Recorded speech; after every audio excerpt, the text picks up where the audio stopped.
Muy bien, pues vamos a empezar en esta mañana. El título del mensaje es De gozo en gozo. Estamos abriendo la Biblia en 1 Pedro capítulo 4, de gozo en gozo. Voy a pedir por favor que alguien lea en voz alta 1 Pedro 4, del 12 al 13. 1 Pedro 4, del 12 al 13, de gozo en gozo.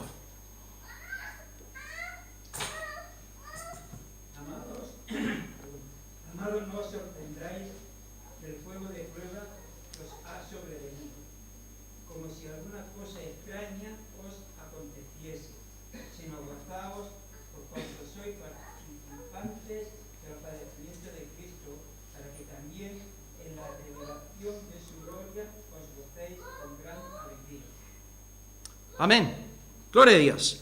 Estamos aquí exponiendo una lista de mandamientos que Pedro nos da. En total son 14 mandamientos y hoy nos toca el 9º mandamiento, en mi opinión el más difícil de todos, el más chungo de todos, a saber, el llamamiento a gozarnos en la persecución. Estamos viendo una lista de 14 mandamientos que está aquí hoy. En efecto, vamos por el número 9. La semana pasada vimos, no os sorprendáis de la persecución, y ahora Pedro va un poco más allá, diciendo no solamente no os sorprendáis, sino dice, hay que gozarnos en el sufrimiento por causa del nombre del Señor.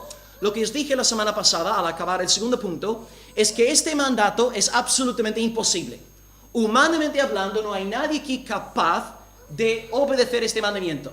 No hay nadie capaz de gozarse en el sufrimiento. De ahí necesitamos pues la ayuda del Espíritu Santo y tenemos que convertir los mandamientos de la Biblia en oraciones. Dios, ¿qué quieres que ore? Te he dado mi palabra, te responde el Señor. Y la palabra está repleta de mandamientos que tú y yo convertimos en oraciones. Tenemos hoy 2 puntos en esta mañana.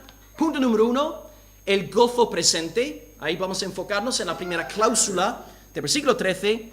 Y número 2, el gozo futuro. Repito, número 1, el gozo presente. Y número 2, el gozo futuro. Pues para empezar en el primer punto en esta mañana, el gozo presente, la primera cláusula dice, gozaos por cuanto sois participantes de los padecimientos de Cristo. Antes de empezar, hermano, date cuenta de que el gozo es un mandato. Nuestro Dios es tan bueno, tan misericordioso, tan amoroso, que manda a los suyos a gozarse. No es como los jefes que mandan a sus trabajadores a sonreír falsamente a los clientes para que, bueno, se queden en la tienda. Dios dice, gozaos, fijaros en el Señor, quiere que nos gocemos. Ya de entrada, hermanos, pensemos en la belleza, hermosura, la gracia y la misericordia de Dios. Gozarte es un mandato del Señor. Aquí estamos en Almería, tenemos el sol que brilla todos los días. No hace falta tomar pastillas de vitamina D por estas tierras. Tenemos el sol real y tenemos el sol de la justicia. ¿Cómo no vamos a gozarnos? Y la Biblia está repleta de mandatos de gozarnos. Aquí tenéis 5 ejemplos que he sacado de la Biblia. Primer ejemplo, Salmo 32, versículo 11. Alegraos en el Señor, gozaos justos, cantad con júbilo todos los rectos de corazón. Número 2, Romanos 12, 15. Gozaos con los que se gozan. Filipenses 3:1. Por lo demás, hermanos, gozaos en el Señor. Número 4, el texto que puso Trini en el grupo de miembros el otro día. Regocijaos en el Señor siempre. Otra vez digo, regocijaos. Y número 5, 1 Tesalonicenses 5:21. Estad siempre gozosos. Es un mandato de Dios. El gozarte es un mandato del Señor. Si tú te topas con una esposa abatida, triste y deprimida, ¿qué vas a pensar de su marido? De la misma forma, si te topas con un cristiano con la cara amargada y resentida, ¿qué vas a pensar acerca de su Señor y su Dios?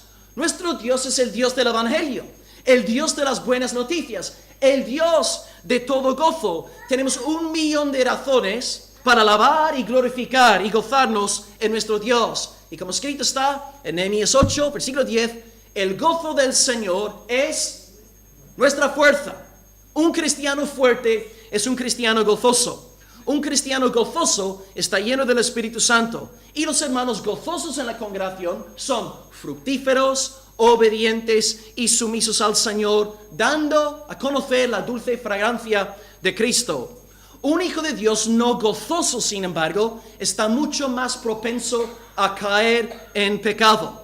El diablo procura desanimarte a fin de que tú peques contra el Señor. Cuando el diablo se acerca a un hermano gozoso, lleno del Espíritu Santo, el creyente, siendo tentado por el diablo, responde a Satanás diciéndole, apártate de mí, Satanás. Estoy contento con mi Dios, estoy feliz en el Señor. Pero cuando Satanás se acerca a un cristiano triste, deprimido, apagado, la tentación resulta muchísimo más seductora. Y el creyente no gozoso empieza a creer las mentiras que Satanás lanza contra el carácter de Dios. Génesis 3:1. ¿Con qué Dios os ha dicho, no comáis de todo árbol del huerto? Satanás presenta a Dios como si fuera un aguafiestas. Eva, al no estar gozándose en su Dios, hace caso a la voz de la serpiente y cae en pecado. La falta de gozo casi siempre conduce a pecado en nuestras vidas, porque la falta de gozo revela una falta de satisfacción en Dios. Cuando tú estás satisfecho en Dios y con Dios, la gloria pasajera de este mundo no te llama la atención. Pero cuando no estás lleno del fuego, del gozo del Señor, el mundo y las cosas del pecado resultan muchísimo más atractivas. ¿Cómo podemos entonces, hermanos, a nivel práctico, cotidiano, aumentar nuestro gozo? Respuesta: predicándonos el Evangelio todos los días. El Padre me escogió, el Hijo me redimió, el Espíritu me regeneró. Y todo el día, por la mañana, por la tarde, por la noche, no dejamos de predicarnos el Evangelio. Hace poco estuve hablando con un misionero americano llamado Jim, y él me dijo que para él aumentar su gozo, él ora en base al Evangelio a lo largo del día. Gracias, Padre, por haberme escogido. Gracias, Hijo, por haber derramado tu sangre por mí. Gracias, Espíritu Santo, por haber obrado en mí el nuevo nacimiento. Y el gozo empieza a fluir. No nos olvidamos de lo que Cristo ha hecho por nosotros. Por esto cada momento que nuestro hermano Ramón se pone a orar al Señor, me gozo. Porque vosotros que estáis aquí los miércoles, Ramón siempre empieza orando en base al Evangelio. Gracias por haber tenido misericordia de mí. Gracias por haberme perdonado. Gracias por haberme rescatado. Nunca perdamos nuestro asombro ante la gloria del Evangelio. Y al predicarnos el Evangelio, al orar en base al Evangelio, el gozo va en aumento, va creciendo para la gloria de Dios. Tristemente, amados, hay un pensamiento en el mundo contemporáneo, dentro de la iglesia, y algunos dicen que el Evangelio es solamente para los incrédulos. Incorrecto. El Evangelio sí sirve para los incrédulos. El Evangelio dice que Cristo ha muerto y resucitado por amor a los impíos. Pero también el Evangelio es una fuente de santificación para los que ya hemos sido alcanzados por la gracia de Dios. Aquí tenéis una cita de nuestro hermano Paul Washer al respecto. Paul Washer dice textualmente: el Evangelio de Jesucristo es el más grande de todos los tesoros dados a la iglesia y al cristiano. El Evangelio no es puramente un mensaje introductorio al cristianismo, es el mensaje del cristianismo, y el creyente hace bien en dedicar su vida buscando conocer su gloria y dándola a conocer a otros. Mi esposa me comentó el otro día un testimonio. Paul Washer iba a predicar en algún sitio, en no sé qué país, amor, ¿te acuerdas? Fue a predicar en algún país y una hermana le preguntó de la congregación, ¿de qué va a predicar hoy usted? Y Paul Washer dijo: yo voy a predicaros del Evangelio. Y la mujer le dice: pero esto es muy sencillo, hemos oído esto miles de veces. Y Paul Washer le contestó diciendo: hermana, no hay noticia más grande, más profunda que el Evangelio del Señor Jesucristo. Un cristiano saludable no se cansa de oír acerca del poder salvador de nuestro Dios en el Señor Jesucristo. Sin el Evangelio, nuestro gozo desaparece. Sin el brillo de la buena noticia, nuestra fe se marchita. Pedro pues quiere que tú te goces en esta mañana. Pero ahora llega la parte más rara. Pedro dice, gozaos, y es la parte más extraña del mensaje, gozaos por cuanto sois participantes de los padecimientos de Cristo. Vosotros que estáis aquí en esta mañana, no salvos, voy a perderos ahora. No vais a poder seguir con el hilo de la predicación, porque esto no tiene nada de sentido para vosotros. Gozaos por cuanto sois participantes de los padecimientos de Cristo.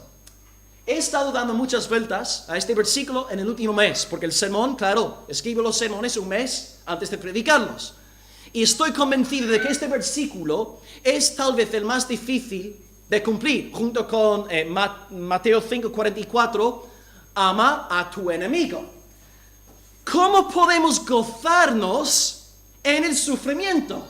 Humanamente hablando, es una locura, es absurdo, es un sinsentido. ¿Quién ha oído hablar de alguien que se goza en el sufrimiento?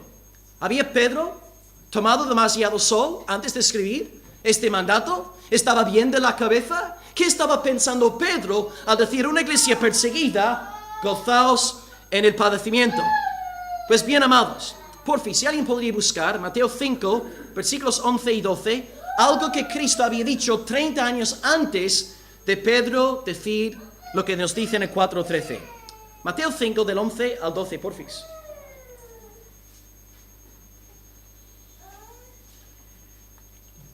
Dichosos serán ustedes cuando por mi causa la gente los insulte, los persiga y levante contra ustedes toda clase de calumnias.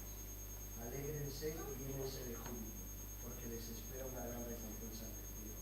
Así también persiguieron a los profetas que los precedieron a ustedes. Ok, hermano, 30 años antes, Juan Frank, Cristo había dado un mandato en cuanto a la persecución. Cuando estamos siendo perseguidos por causa del Señor, ¿qué es lo que nos dice el Señor Jesús?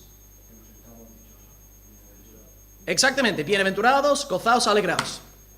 Los que no sois creyentes no sois capaces de entender esto. Es que no tiene nada de sentido. Solamente los regenerados pueden recibir esta palabra. Gozarnos en sufrir por causa del Señor.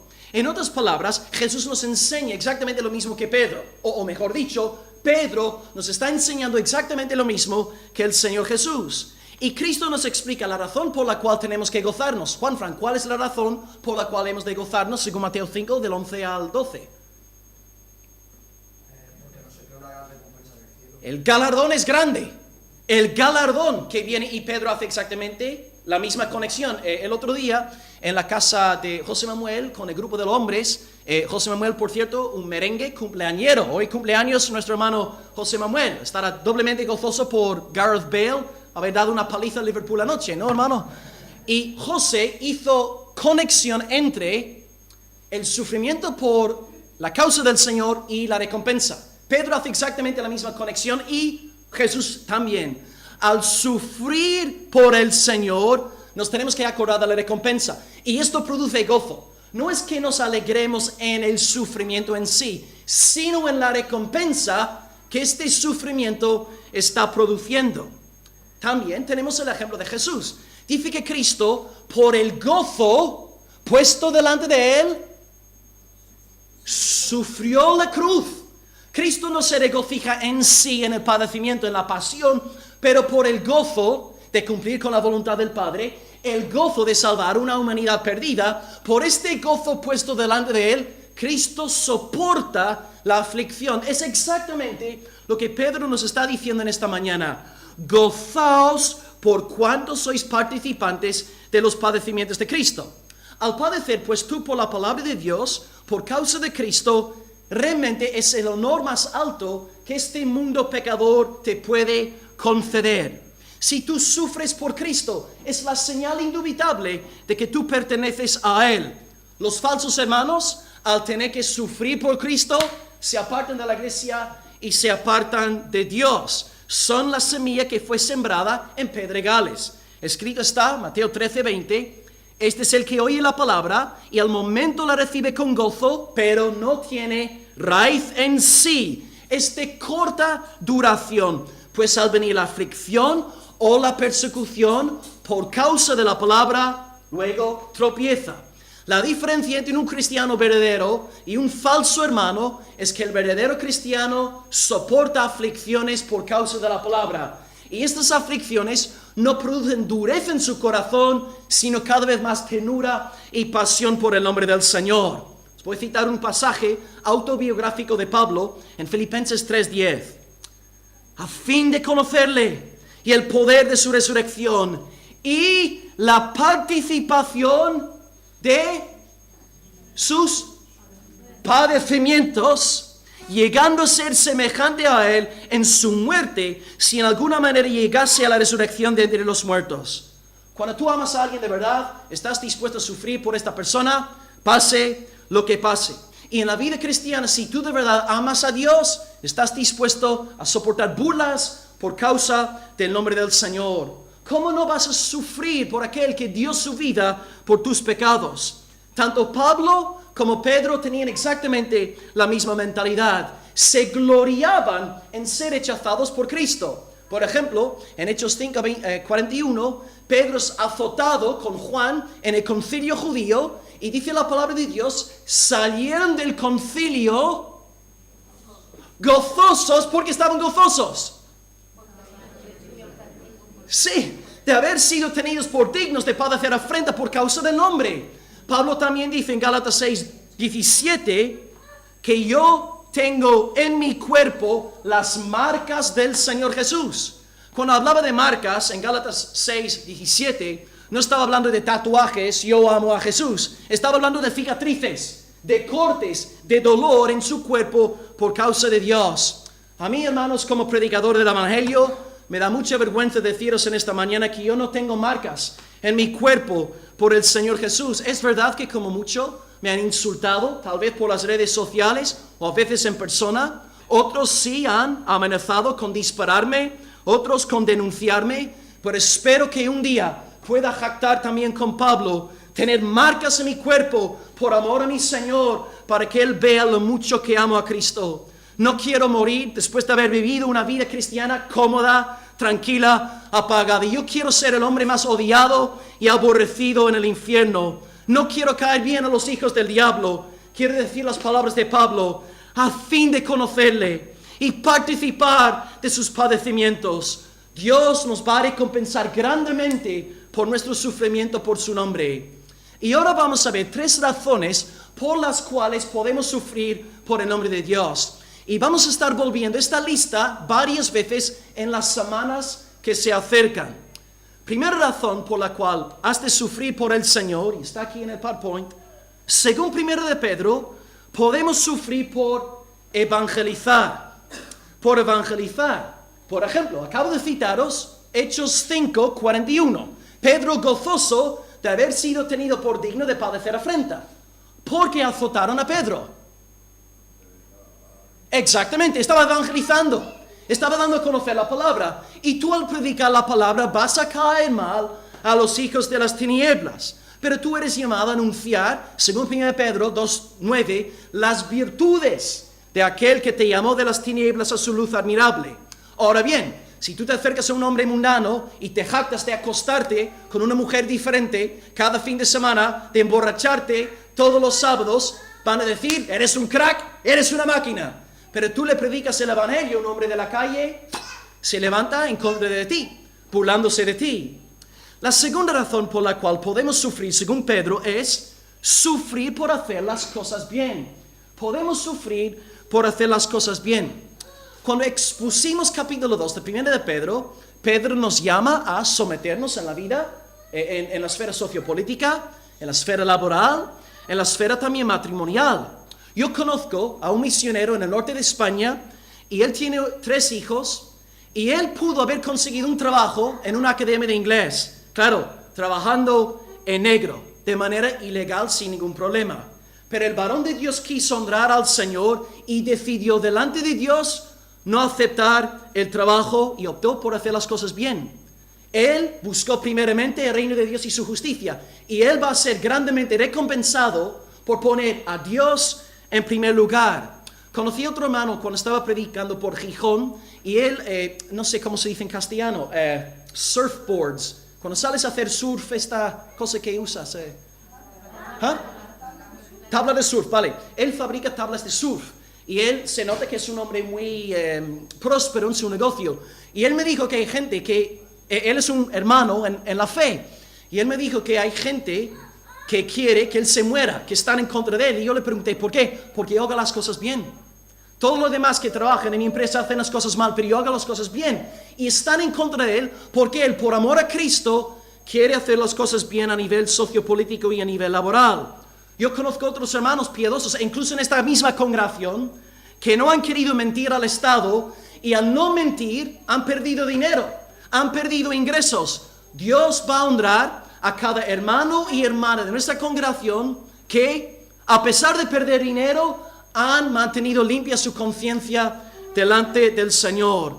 Dios se deleita en esta clase de sufrimiento y os va a recompensar grandemente por haber honrado a nuestro Dios. Hermanos, el cristianismo, por favor, no es cantar 4 coritos un domingo por la mañana, Guzmán levantar una oración, Isabel también, y luego escuchar un mensaje de 50 minutos, 1 hora del pastor Will, y luego hasta el domingo que viene. No, la vida cristiana se ve en estas decisiones sociopolíticas, laborales, matrimoniales entre semana. Ahí se ve la verdadera confesión cristiana. Y Dios nos ha dicho en 1 Samuel 2:30, yo honraré a los que me honran.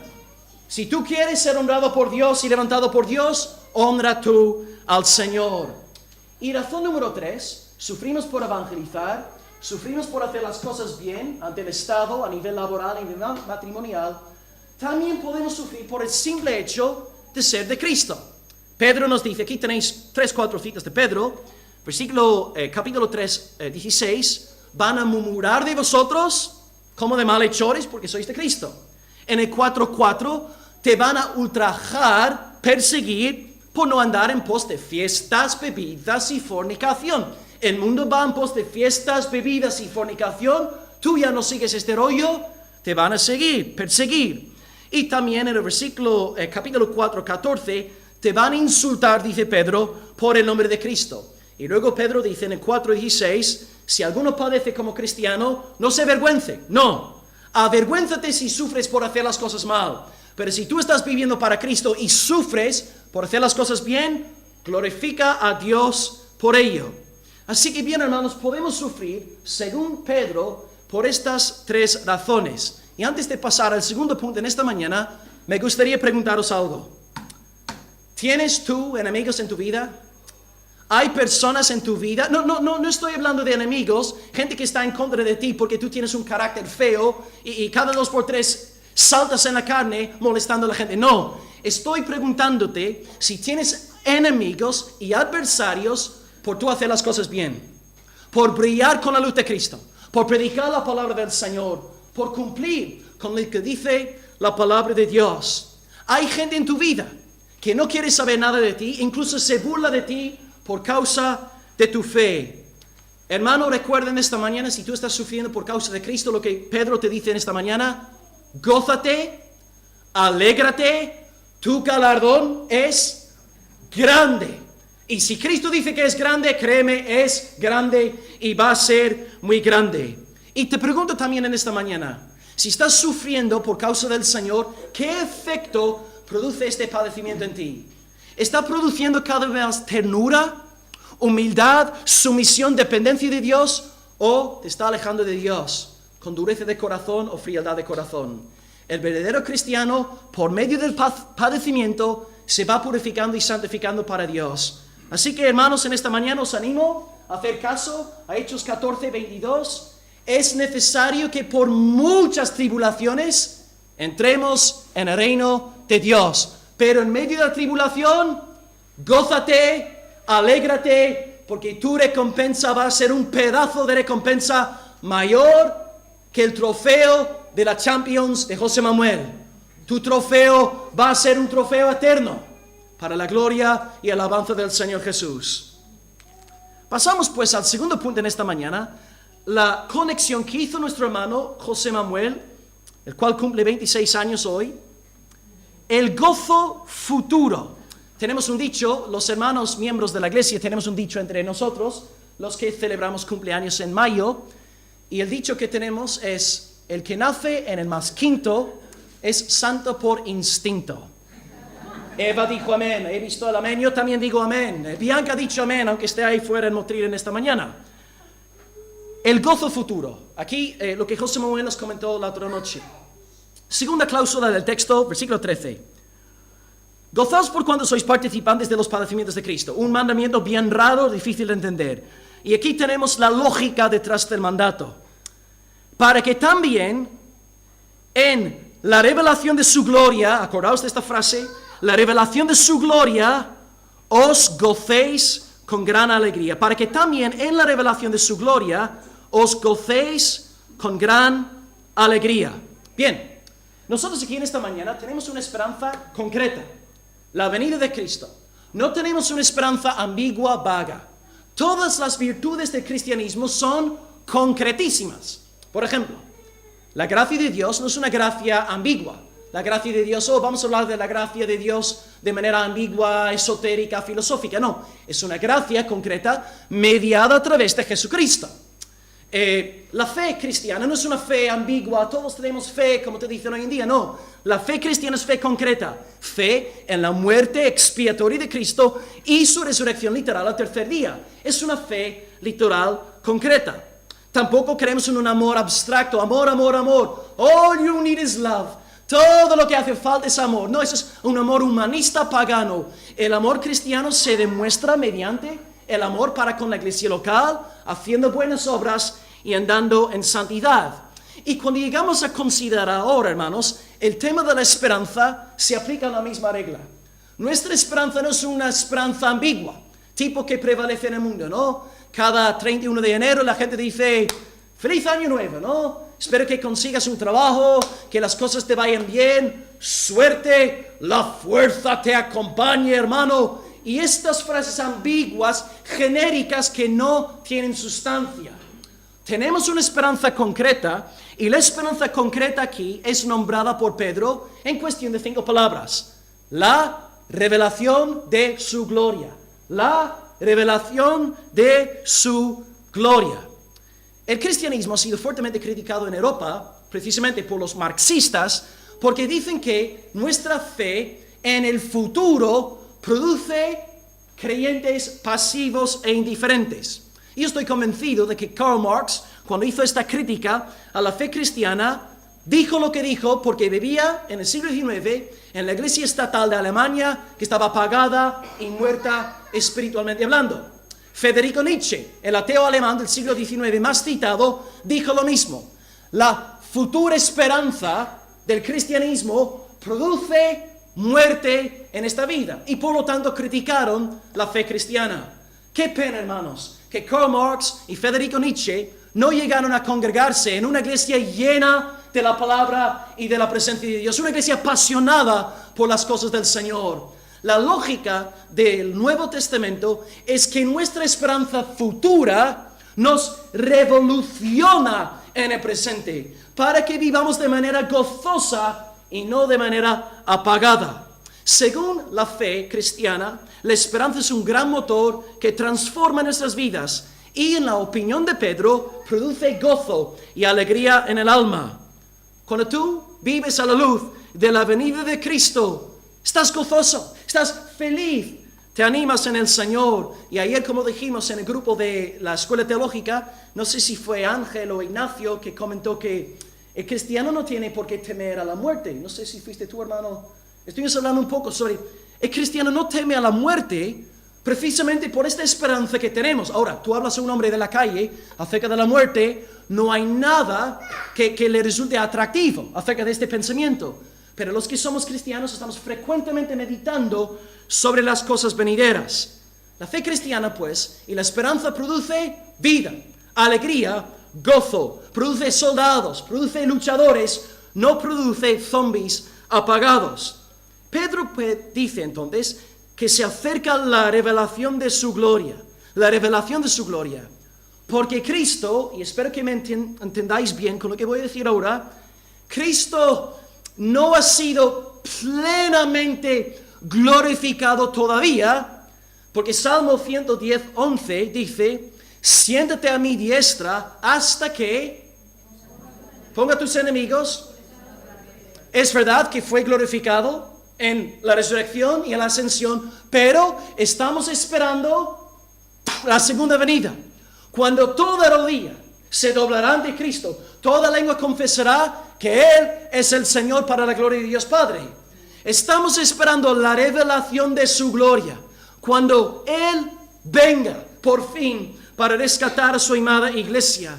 Y es esto lo que nos conmueve a nosotros, la esperanza de la gloria de Cristo. Y esta palabra gloria, hermanos, es la palabra que diferencia la segunda venida de la primera venida.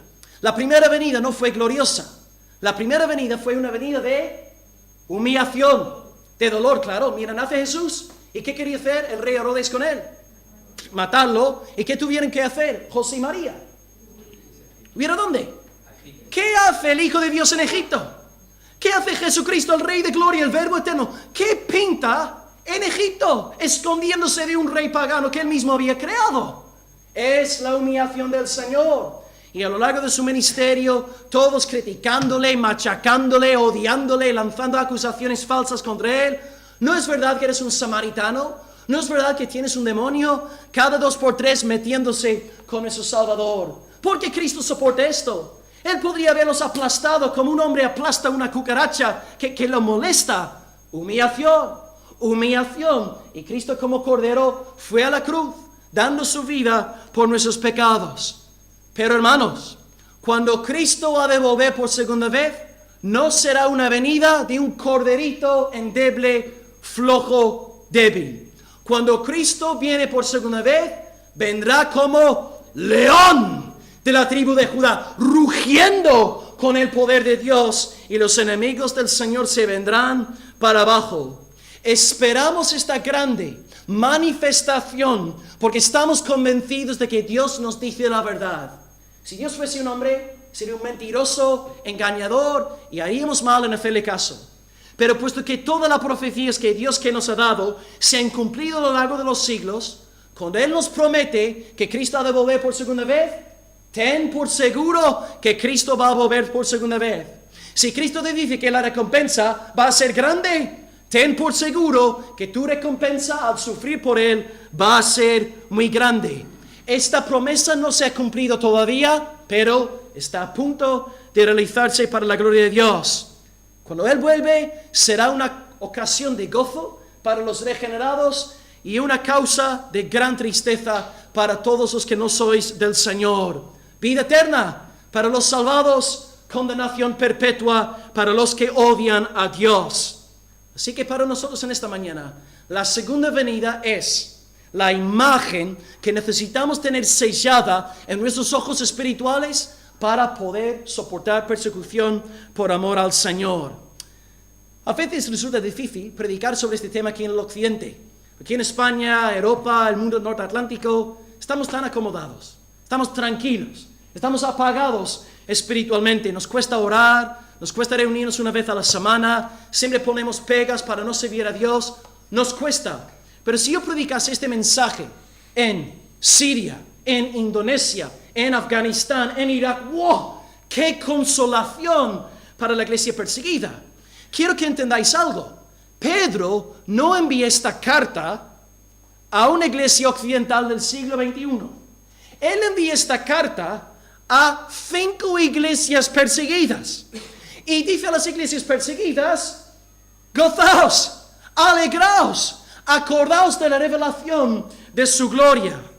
Si tú eres un cristiano, estás dispuesto a sufrir por el Señor, pase lo que pase.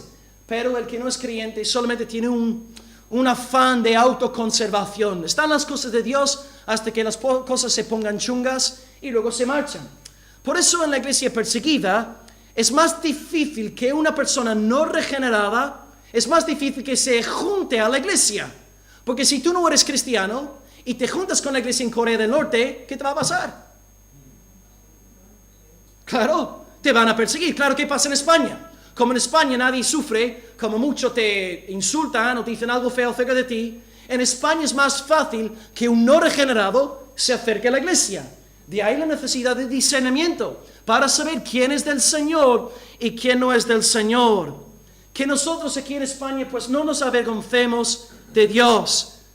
Como Cristo dice, si nosotros nos avergonzamos de Él, el Hijo del Hombre se va a avergonzar de nosotros cuando venga en su gloria con sus santos ángeles.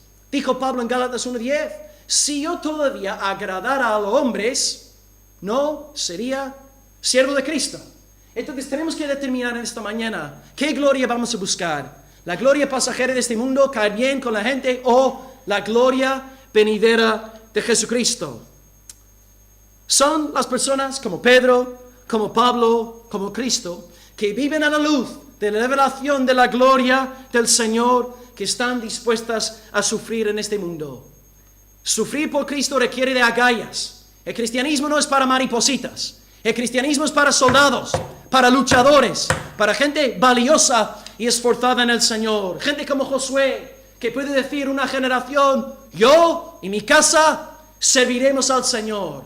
Vosotros podéis servir a los Baales, a otros dioses cananeos, pero yo y mi casa sí o sí vamos a servir a Dios. Y esta convicción nace de un concepto excelso del Todopoderoso, una convicción de que Él ha de venir por segunda vez.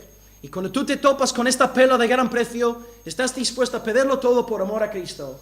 Estás dispuesto a perder tu reputación, tu dinero, tu todo, con el fin de ser hallado en Jesucristo. Pues a todos vosotros que sois creyentes genuinos en esta mañana, os animo a gozaros en el sufrimiento por causa de Cristo, pero gozaos por esta imagen de la revelación de su gloria. No simplemente una frase suelta, vacía que Pedro nos lanza. Hay una lógica detrás. Hay una razón santificada. Gozaos porque la revelación de su gloria pronto ha de hacerse realidad. Y esta realidad, pues, de la venida del Señor ha de despertarnos, hermanos, de nuestra apatía espiritual.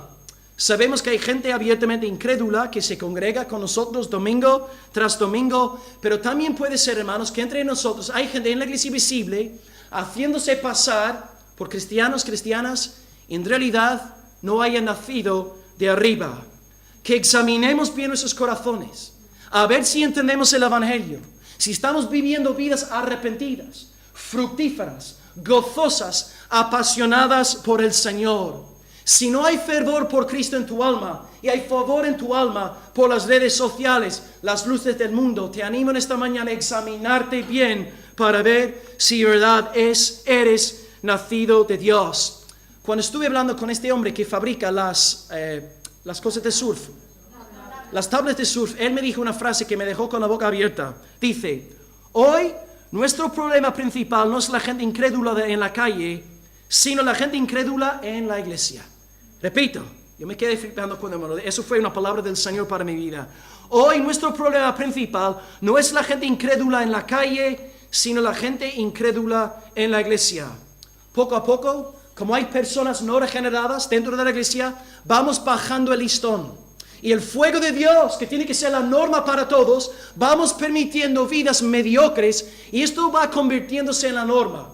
Se juntan nuevos convertidos, nuevos miembros y ven este nivel de espiritualidad más bajo y todos nos vamos conformando a esta medida. Y el fuego del Señor poco a poco va menguando, apagándose en la congregación local. Necesitamos asegurarnos, como creyentes regenerados, de estar llenos del fuego del Espíritu Santo en cada momento, de estar esperando la revelación de su santa gloria todos los días de nuestra vida. Pues como congregación, hermanos, es nuestra responsabilidad delante de Dios asegurarnos de que estamos gozándonos constantemente en el Evangelio día tras día, que estamos obedeciendo la palabra de Dios día tras día. Y como miembros es necesario velar por nuestros hermanos y hermanas en la fe. Si tú ves que Ramón anda descarriado, tienes que acercarte a Ramón en el amor de Dios y llamarle la atención. Si ves que yo ando descarriado, tenéis que acercaros a mí y llamarme la atención en el amor de Dios. Que Dios mantenga el fuego espiritual de esta congregación a tope.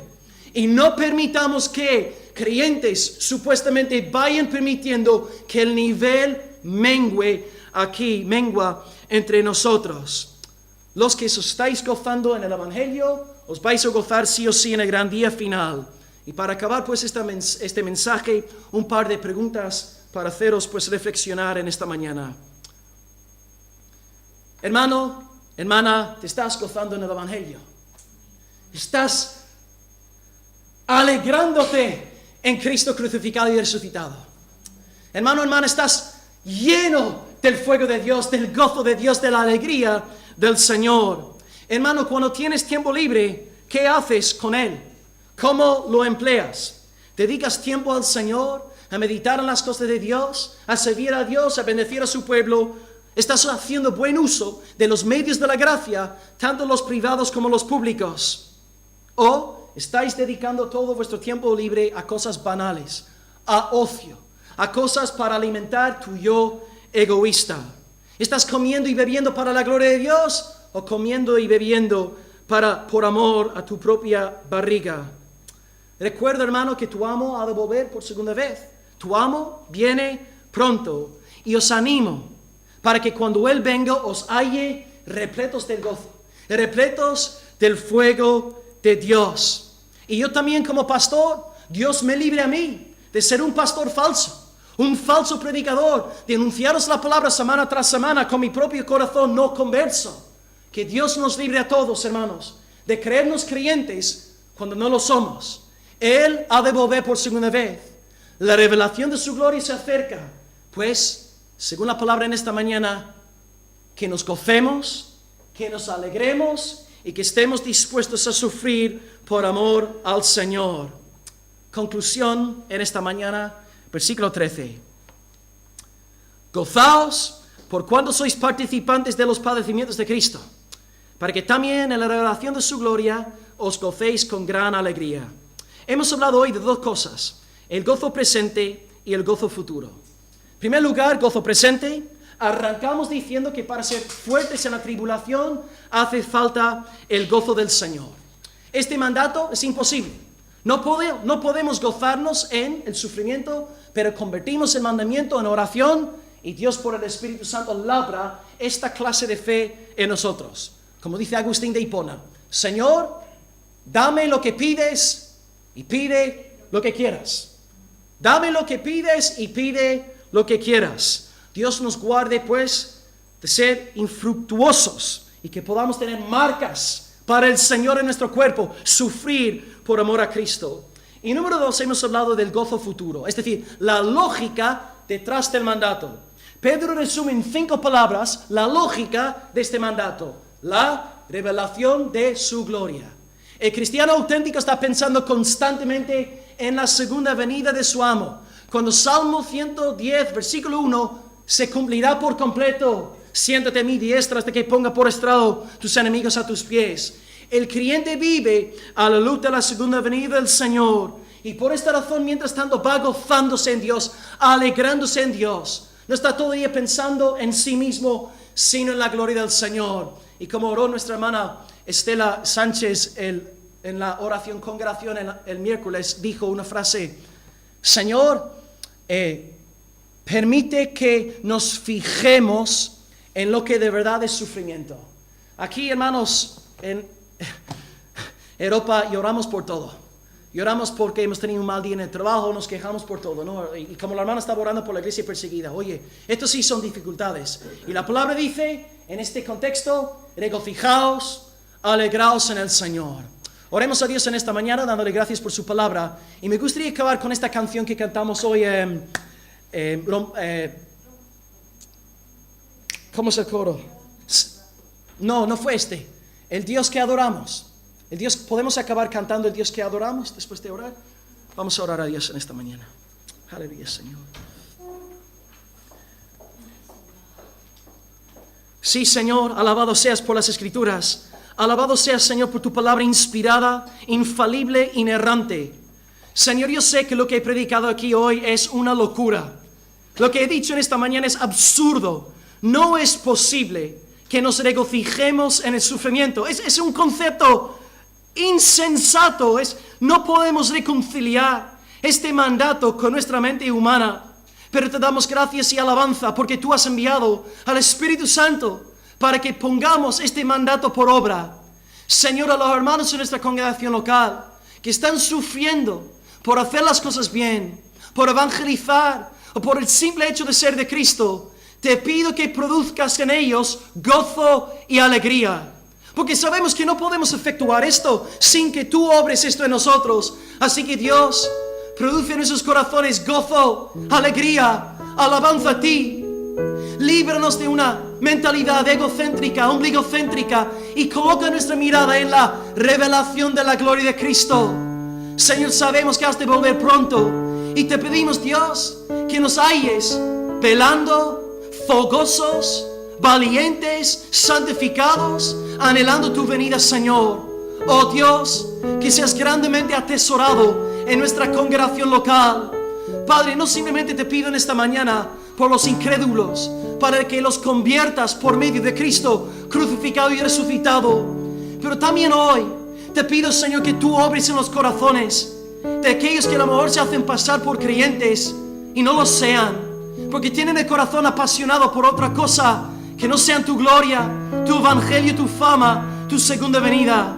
Señor, permite que todos nos examinemos bien en esta mañana a la luz de la palabra predicada. Señor, produce gozo auténtica, gozo concreto, gozo literal en nuestros cuerpos, Señor, nuestra alma, Padre. Oh Dios, para la alabanza de tu gloria. Y Dios, encomendamos ahora esta tarde de coinonía, de agape delante de ti, de comer y beber para tu gloria. Bendice la mesa, bendice las charlas y bendice esta tarde que queremos celebrar para tu santo nombre. Reciba ahora este cántico como una muestra de nuestra adoración y gratitud a ti por la palabra predicada y ministrada en esta mañana. En el nombre de Jesús oramos. Amén.